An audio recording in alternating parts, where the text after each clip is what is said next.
broadcasting from Ireland, featuring interviews with some of the biggest names in magic. Welcome to the Deceive Reality Podcast with your hosts, David Peace and Steve Spade.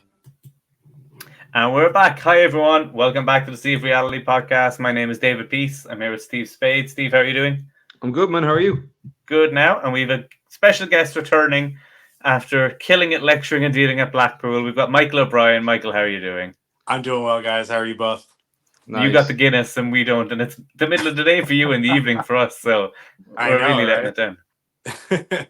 I got my public domain Steamboat Willie Mickey Mouse Leprechaun shirt here, all set, ready to go as well. Nice. And I see you guys chose to wear your matching black outfits, so you're matching out. You looking good? Yeah, I recently color coordinated my wardrobe and it was very simple. Just black, done. If you squint, David actually looks like a pint of Guinness. That's true. I see it. One poured right. That's the way to do it. But yeah, it's great. Thanks so much for coming back on, Michael. We really appreciate it.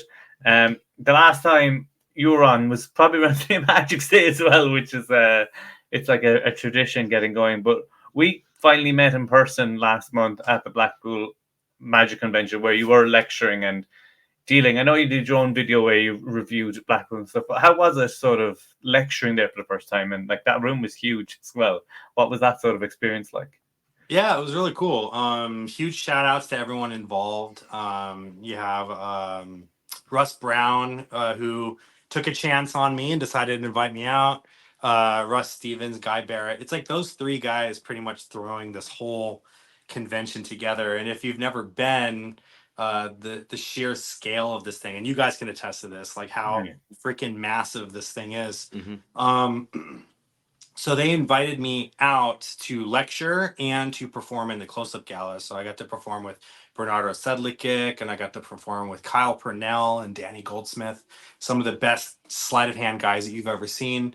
And then I got to lecture on some of my original material, and people seemed to enjoy it. So it was a pretty cool experience. Not my first time at Blackpool, not my first time as a dealer at Blackpool, but my first time as kind of my own brand, if that makes sense, because I've been under Matthew Garrett's Ninja Plus brand the last couple times I was out. So it was kind of cool to be able to be me and do my own thing this time around. So, and you guys got to see it too. You guys made it to the lecture, to the close-up gala. We got to jam afterwards and have a couple drinks in the Ruskin and all that. So it was really cool, man. And I'm not saying this just to blow smoke up both of you guys' ass, but meeting you guys and hanging out with you guys was one of my highlights of my trip. So I just wanted to let you guys know about that.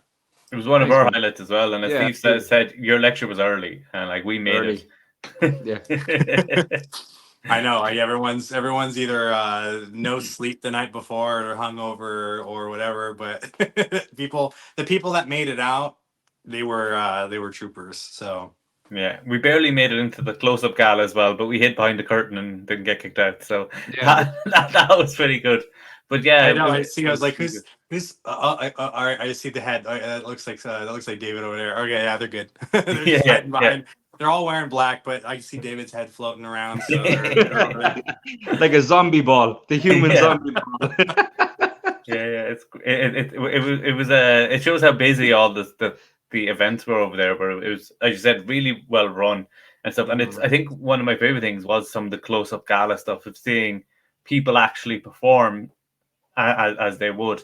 What was it like that way when you're performing? Especially, it's like a close-up thing, but you're on an elevated stage performing four magicians.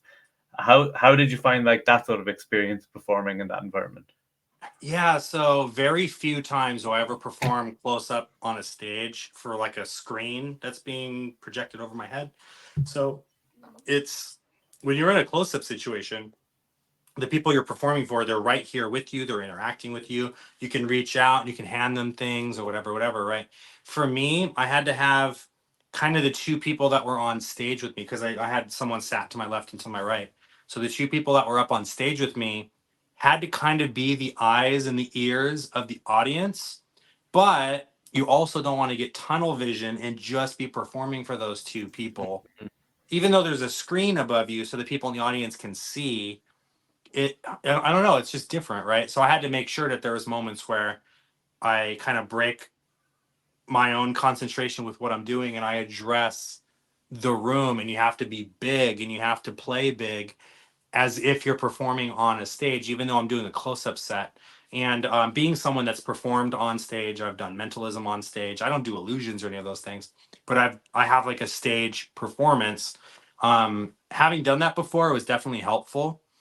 And so I usually encourage people, especially if you're a close-up performer, try to do at least one or two of these bigger kind of events, because it teaches you to open up and play big and not just bring everything in on what you're doing, right? So the experience for that was, I don't want to say it was different or challenging per se, because I've done it before. But I think the thing that made it challenging for me was knowing that I was in a room full of my peers. These are not just a room full of, random people. These are all magicians that came to this convention specifically to see some of the best magicians in the world perform. And here's little old me on that stage trying to, fit in with that. So it was cool. It was really cool. Yeah, definitely. I love the your Nintendo piece. I thought that was brilliant. Thank you. Thank you so Yeah. much. So good, man. The Nintendo thing kind of evolved. So for those watching, I have no clue what this is, what Dave's talking about, or what Steve is talking about here. Basically, missed what it is. It's their own fault. They missed it. Yeah, You don't deserve that's to know. true. That's it. Basically what it was it's a tossed out deck style routine, but with Nintendo trading cards. And I have like a Nintendo console on the stage with me, and I bring 4 people up to come participate in this.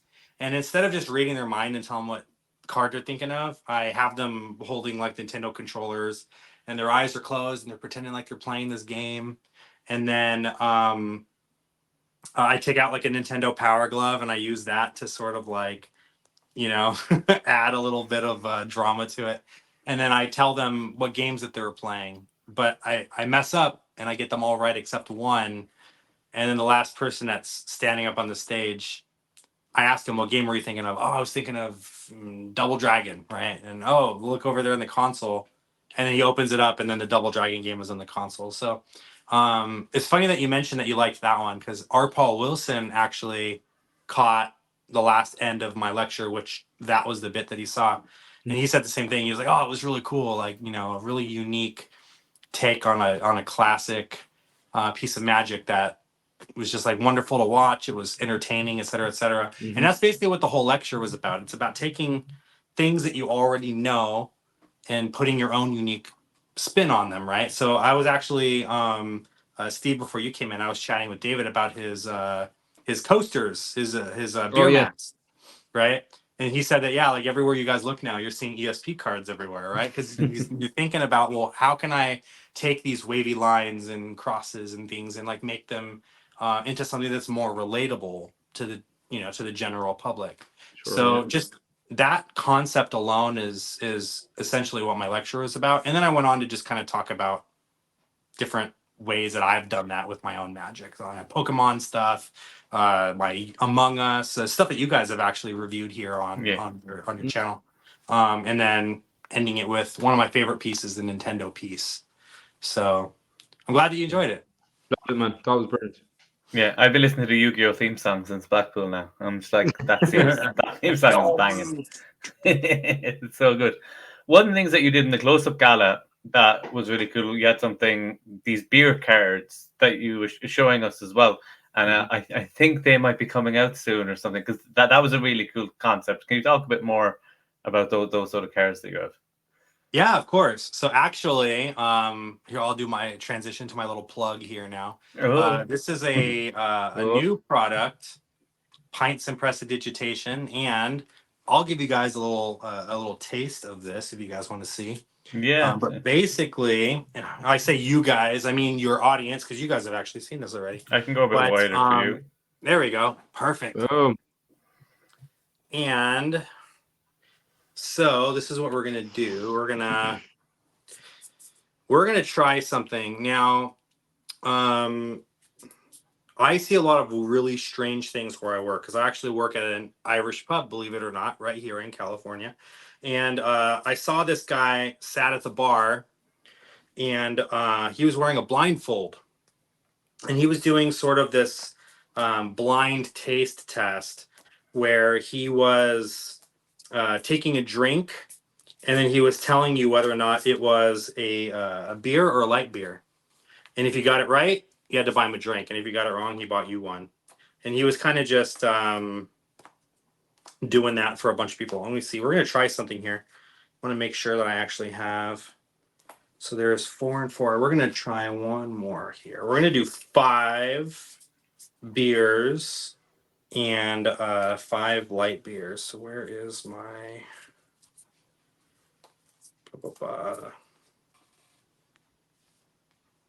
Coors Light? Did I lose my Miller Light? I think I lost one already.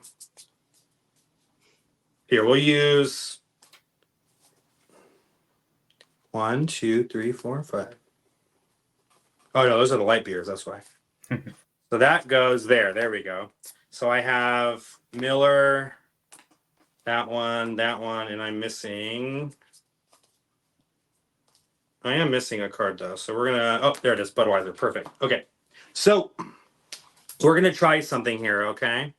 And I'm gonna put you guys in the driver's seat of this thing. So do you think that if I were to show you a card, do you think that you'd be able to guess if it was a beer or a light beer? I think we could. Yeah. Okay, we're gonna try. Okay, so we'll make a pile. That there will be the beers. That there will be the light beers, and I think you guys can see Yeah, that. that there and try. Perfect. Let's see. Steve, is that a beer or a light beer? That is a light beer. That's a light beer. We'll put that one there. David, what about that one? That's a beer. That's a beer. That goes there. What about that one? Beer. That's a beer as well. Yeah. What about that one? That's a light beer. It's got to be right. This one. Light beer. And what about this one? Light beer. And that one? Beer. And then that one? That has to be over here, I think, right? It has to Yeah, be it has here. to Has to be, yeah. Let me see. Let me make sure I did the math on that right. That's 1, 2, 3, 4, 5 potential beers, which means 1, 2, 3, 4, 5 potential light beers on this side. If you guys had to guess, how do you think that you did? Bang on. Bang on? Yeah. Yeah. Yeah. Bang on. No fucking around. Not even doubting yourself. Let's see here. Beer. Yeah. Beer. Beer. Beer. Beer. Beer. And Oh. Beer. which means that that's Banger. the 1, 2, 3, 4, Nice. and 5 light beers.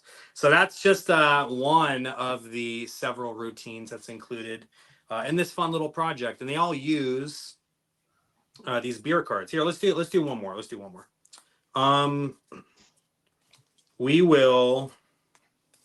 We're going to get rid of just a couple of these cards. We're going to make it a little easier to follow.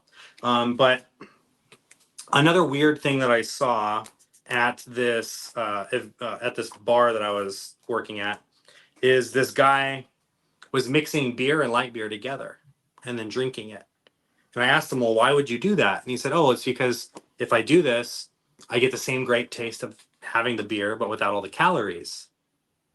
And I don't think the maths quite work that way, but we're going to try that anyway. So we're going to mix these together. Beer, light beer, beer, light beer. We're going to do this like this, right? And then we'll do it again, right? And I'll show you, they really are getting shuffled. If I even show you the faces of the cards here, you can see that they're not really in any particular order, right? But some people might think maybe I'm still shuffling them in a specific way to manipulate the cards. So I'm going to let you guys choose here first. We'll call this pile 1 and this is pile 2. So David, which pile am I going to deal first? Pile 1 or pile 2? Pile 1. So we're going to go like that. And then I'm going to stop. And then Steve, pile 1 or pile 2? 2. 2. So then we'll go like this. And then David, 1 or 2? 2. And then Steve, 1 or 2? 2. So you guys chose how I shuffled them, right? But all you have to do is just wait. I'm not even wearing a watch, but you just have to wait.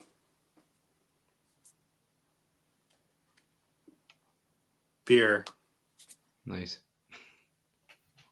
beer, beer, and beer, which means they separated from the 1, 2, 3, and 4 light beers. And you know why that happens? Because you never mix beer and light beer together. Let that be a lesson to you guys. Well, Just maybe because not you guys. I think you just guys. because I did it at the Ruskin, that should have stayed private. Yeah, David, I know, my right? little hack. You want to tell them about the fiasco with the tap? Oh, yeah. This is just a public announcement for anyone pouring Guinness. You do not just put the glass down, flip down the tap, and walk away. Tilt it 45-degree angle until it gets up to about the label, and then you leave it. Just leave it, and then you come back later. The 2-pour system. It uses nitrogen instead of carbon dioxide. You have to treat it differently. It was cool though. It was a fun time. And ourselves like the muck pints that you were drinking, man. Not on. Yeah, when people say Guinness tastes better over here, it's just because it's poured. Let's pull a pint. Exactly. You still seem to enjoy it though at 4 a.m. I mean, what are you gonna do, right? I mean, a Guinness is a Guinness, but if they're gonna pour it right. But I'm not one to judge. They sometimes don't pour the Guinnesses right over here in the States either. Luckily, our bartenders have all been Guinness certified, so they pour properly. But those tricks that I just showed you guys, that's just a couple of the effects that are on the project. There's loads of different pieces of magic on the project. But if anyone's watching and you guys want to check it out, St. Patrick's Day, which should be, if you're watching this today, right? St. Patrick's Day is the official pre-release for this effect. So if you guys want to check it out at o'brienmagic.com, that's where's my thing? There it is, O'Brien Magic. You guys could check this out if you want to see what all the fuss is about and all the extra tricks and things that come with it. But you guys got to see it live, so what did you guys think about it? Awesome. I mean, I know what you're doing now because we went through it kind of in depth at the Ruskin and other times during the weekend, but it's still very fooling. It's really clever, really clever. Yeah, it's that sort of thing of taking like an oil and water phase, but changing it to something else that isn't oil and water. And it really speaks wonders for like what you do with the lecture about taking stuff that like you already do and just changing the presentation of it. And like as you're doing there, like there's things you can do there with that are like you could probably do ESP matching routines with those sort of things. You could do oil and water. You can do out of this world. There's like it's just any sort of effect you want to do, and just do it with beer. So like especially if you're performing in bars and that sort of stuff, I can definitely see myself using it there and that side of things because it just seems like it's a real versatile and really interesting that all the stuff you can do with them. I really like the back design as well. It looks like those sort of things that you could get in a Christmas stocking filler type situation. So yeah, it's really cool. Yeah, I didn't want them to look like a magic trick. I wanted them to look like you went to the store and you found this novelty item on the shelf. So what are these beer cards? Oh, they're for playing drinking games, or if the bartender is tired of you not knowing what you want to drink, you haven't made up your mind, he can just have you pick a random drink and that's what he pours you. Or maybe you want to try something new, so you blind there you go, Corona, maybe I'll grab that, right? We'll try that today. So it's an opportunity to try new drinks. I've designed this in such a way that people that have never done magic before can have fun with these. You could play drinking games and things with these. Or if you're already performing magic, any tricks that you're already doing, you can use with these as well. And then I just give you 6 routines that kind of start off, and they're all easily achievable for beginners. There's no knuckle busters in there. I mean, the oil and water was self-working. The out of this world, mostly self-working. There's like one move that you have to do. So it's not terribly difficult stuff. I do stout production. right? Or you produce like a full bottle right out of the hat. I call it Paddy hat. It's the name of the routine. Right. You do like a bottle production, and then you have like other matching effects and things like this. You have a routine called My First Beer. That was actually donated by a good friend of mine, Sid Kashima. Said, hey, why don't you do something like this? And basically, it's a routine where you narrow down to 2 cards, and without looking at the cards, you say, my first beer was this, and what was your first beer? And then they tell you, and then boom, you reveal both of the drinks together. So there's a lot of cool, and again, like all of these are mostly self-working, which was by design. I wanted to give you guys some stuff that you can do right away with a fun little story. And then if you're already doing magic, you have these extra things built in. And then the last thing, and most magicians don't do this, but I'm going to kind of reveal to you guys the gaff cards that are included as well. You get like a baby pint card, you get a double-sided card, and you get another double-sided card that's like a White Claw and a Sam Adams. So that there is your Monty effect right there, right? So you could do like your 2-card Monty, and then the pint is it's like that baby prediction, where you name a celebrity and then they say Brad Pitt, and then you pull out a picture of the celebrity, but it's a baby picture. Yeah. Right. So the gag is it could be anybody, but then you turn it around and maybe it says like Brad Pitt on it or something. That's kind of what this is. So yeah, that looks like it could be a Heineken, right? Yeah, it's a Heineken. You see, it's like the right color. You can tell by the little bubbles in there or whatever. And then, no, really though, you had a Heineken, and then boom, you change it into the Heineken that they picked, or you reveal that you knew that it was a Heineken because maybe inside of the packet there is like a prediction that says Heineken or something like this. So that's some extra little cards, and that's all included as well. I think you can do a lot of fun with it, mentalism wise as well, because it's like having someone pick one and or take one out that is their favorite or something like that, peek it, or you could force one on them if you want to. And you're like, imagine drinking this, imagine tasting it. I'm like a wine taster, but for beer. I'm going to try this. Imagine the taste. Okay, it's definitely not a light beer. It's a heavier beer, and go into the whole thing of like you're tasting what they're tasting. And then obviously if you want to do that in pre-show or pre-recording video situation, like, oh, I'm going to try and pick up on what drink you're thinking of. Obviously, I don't want you thinking I just looked at what the last drink you ordered was. So just pick one of these for me. Perfect. Imagine that's your drink in mind. Great. Mm-hmm. Start recording. You're thinking of any drink. I'm going to go order you one. Like, it's all those sort of tools as well and stuff for like that side of things. But like being able to taste what somebody else can taste, even if they don't know, like if they can't differentiate between a Coors and a Sam Adams, you can pretend that you can.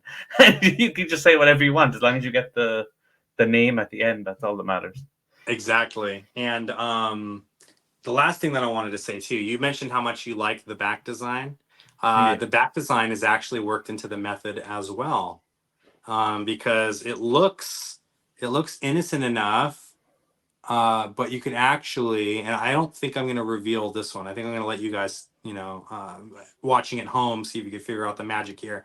But the back design allows you to do some really cool stuff as well. So tricks that might be more difficult because you have to track where things are, or you have to do math in your head, or you have to count. You don't have to do any of that stuff because the backs actually help you do that. So for example, there's this effect called Out on the Patio, where it uses an effect called a patio force, and you put a bunch of the cards on the table and they're all sort of shuffled. You can let the spectator mix them if they want to, and then you say, I'm going to make a prediction, and then you start going through this game where you point to 2 and then they eliminate 1, right?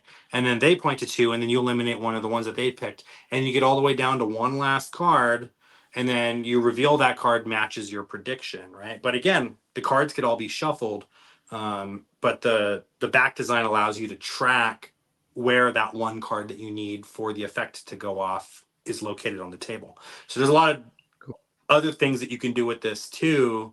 And if you have like your own ideas and things, you can take all of these different little elements that are built into the cards and come up with your own stuff. And at the end of the day, that's kind of what my goal is I want you guys to do I don't want you to do exactly what I do. I want you to come up with your own ideas because it's more fun that way when you show something to someone and they're like, "Oh my god, that's so cool!" And deep down, you're like, "Yeah, I know, I came up with that." It's a great feeling, right? Yeah, yeah, that's So very good. Because you were mentioning that was some of the things you liked about the doing dealer hall stuff as well at Blackpool, where it's like people coming up and buying someone liking your idea so much that they're willing to buy it off you at the time. How strong that feeling is, which is really cool. yeah, it's like Blackpool. For those of you that don't know, there was 183 dealers I think registered this year, and so like imagine the scale of that. I don't know how big the ballroom is, Yeah, sure. where they have the dealers, but it's freaking huge, right? And then they have a second level above that, the balcony level that has a bunch of dealers. And normally that's where the dealers are, but this year they had to open two other rooms to have like the dealers. They had the horseshoe and then they had the room Yeah. inside of the horseshoe filled with dealers as well. There's just dealers coming out of everyone's ears there. If I sold even one product, for me that's a win because that means someone decided that my one product was better than all of the other stuff that they decided they wanted to buy.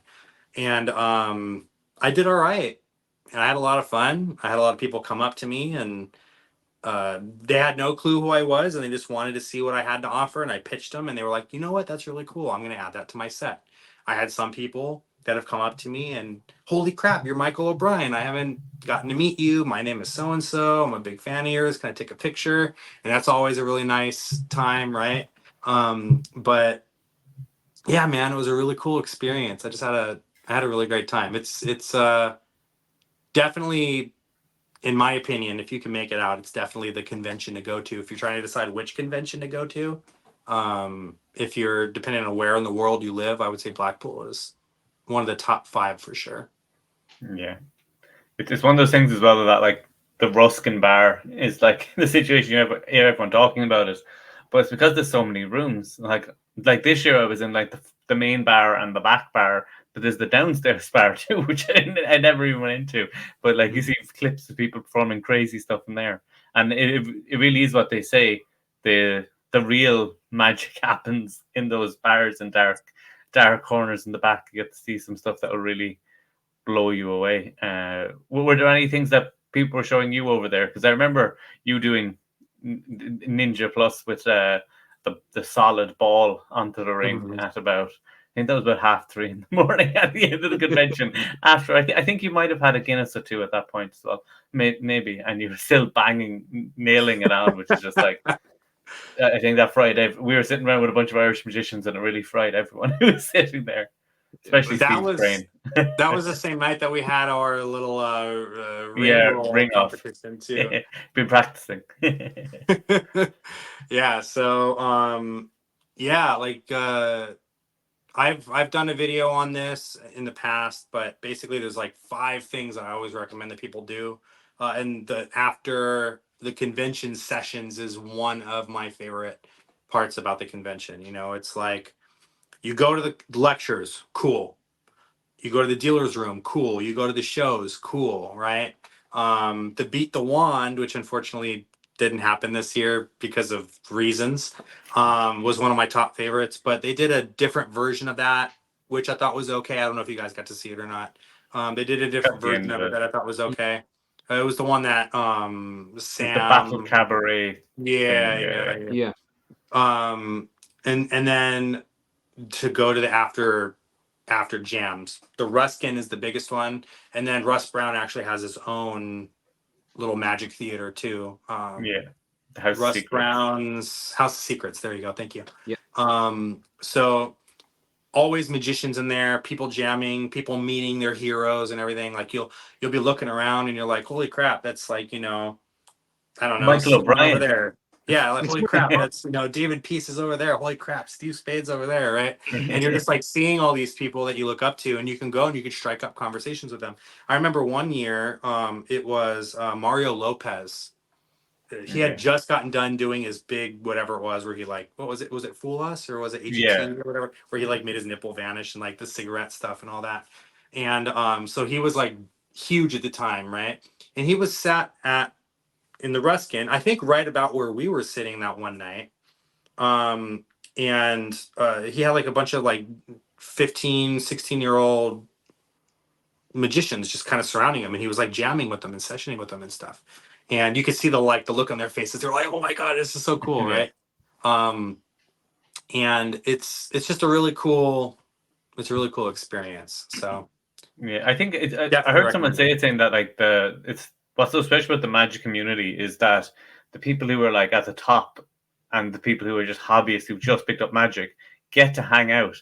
Like you don't see that sort of stuff in any other industry as like at a magic convention. Because even last year at on the Sunday evening, Dynamo was just sitting around in the Ruskin chatting with people and was Yep. very open to talking with people and that sort of stuff. And so you even have like from just not only just really big magic creators or who are really famous among magicians, there are like people who are like famous, just hanging around and chatting with people as well, which is really cool.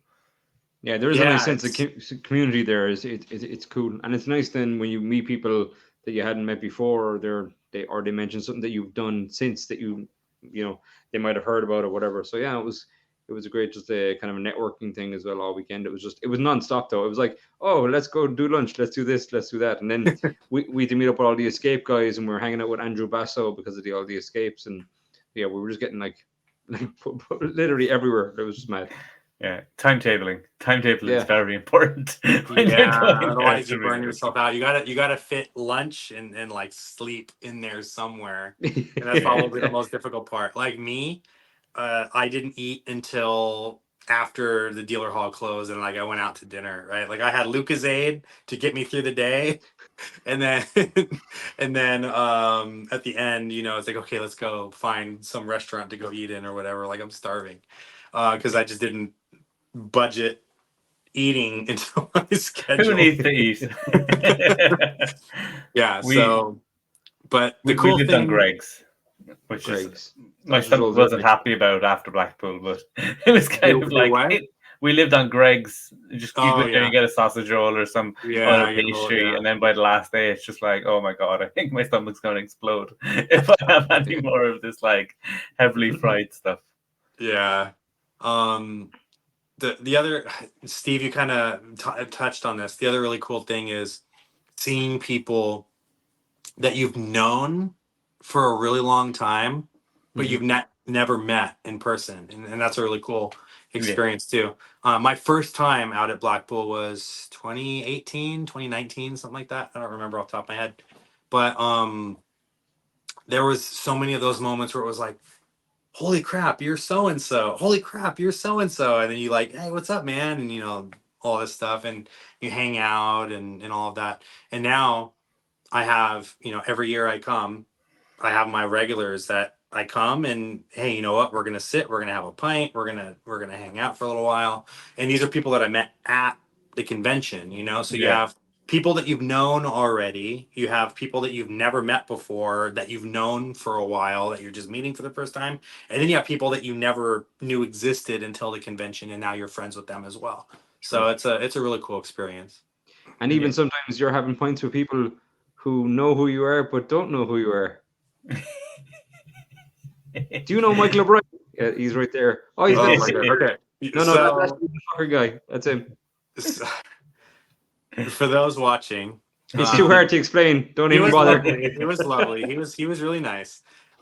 He was talking about how much he was excited to see Michael O'Brien's lecture, and he kept going on about it. And at first, I thought he was like, oh, I can't wait to see Michael O'Brien, like elbow. And then I was like, wait a minute, he doesn't know who I am, huh? Like both of you are sat across from me, like looking at me, and I'm like, is he being serious? Like I couldn't tell. Turned out he knew me by name, but I guess he had just never seen me before, right? Or I don't know, like maybe I look different. It's that in person sort of camera. thing. Really, is the difference. But he was like, Yeah, and I was like, I gotta put this fucker out of his misery, or I gotta tell him that this is Michael O'Brien. So I told him, he's like, oh, okay. And then he was just like, why would he say he was Michael O'Brien? I was like, because I thought you knew, or he thought you knew. That's exactly it. Like I thought that he was. Moments, but it's one of those moments that would happen at Blackpool. It's too funny. That's what I said, I like, do I think thought you he was were taking a wearing your piss out of me Michael or whatever. O'Brien logo as well, like your T-shirt. With Was I Michael wearing that shirt too? I The think you O'Brien might have Magic had it one? on, just to get it. But yeah, it's that sort of situation where sometimes you can be looking at someone and being like, "Oh, is that someone?" Because it's one of those situations where people aren't used to meeting people. I think like that as well, and that situation that you You can were find. like when you walked through. I can't. Was it? Oh, you were like, oh, there's G, and I was like, what? And then Yeah. I didn't know what. And then I was like, oh yeah, I get you now. Yeah. Who? It's the magician G. If you haven't seen G's lecture on Penguin, it's one of my favorite lectures. It's It's really, awesome. really good. He's an amazing creator, and so. But sometimes you can see that with people as well. Because for a lot of people, I was walking past and not even seeing because my eyesight is really bad, and we'd be walking through a place, and Steve was like, "Oh, that's so and so," and I was like, "Where?" It's like literally in front of you. I'm like, "Oh, okay." Alex, he was Yeah, standing the first to you, and I time. was like, Alex, and he was like, where? And Alex was like, hey man, how are you? I was like, "Oh yeah, I can't." Like, I'm literally Yeah. half blind. I should wear contacts, but I don't. Yeah, What are you don't gonna blame do? it on that. You were too many Jamesons in was the problem. Yeah, probably. It's well, like I've released one download, so I just feel like I'm above everyone else now. So it's just like, yeah, it's just different. But when we're coming up to the thing, I know you've got a hard stop as well as we're going through this. But for people outside of the release of your new pints and purposes, saying that second word after a few pints is gonna be fun. Try that again. I'm Well, if you good. have too much to drink, then it just becomes inebridigitation. Yeah, it's just pints. That'll do. Pints and but what do you have anything else going on for the rest of the year, or are you planning on to go on any other conventions for people if they want to come hang out? Yeah, I want to try to do Magic Live this year. I've already tried getting in the dealer's room there, and it's a lot harder because you're going from 183 dealers to like 50. So you basically have to wait for someone to either die or decide that they're not going to go this year for a spot to open up, and then you're on the wait list. So I'm on the wait list now. Don't know if it's going to happen or not, but I might at the very least make an appearance and just show up for a day and just hang out and session and whatnot. Las Vegas for me is a 3-hour drive, so it's not a big deal for me. So I might make it up there. As far as other fun things going on, I got a lot going on my YouTube channel. So if anyone wants to go check that out, there it is, Or O'Brien Magic on YouTube. And then other than that, just keep your eyes peeled because I'm going to be putting out some other products as well. Pints and Prestidigitation is one of a few ideas that I have coming out this year, so it'll be fun. Awesome. what, Steve? What was that trick called that Pints and Michael's releasing? Nailing it.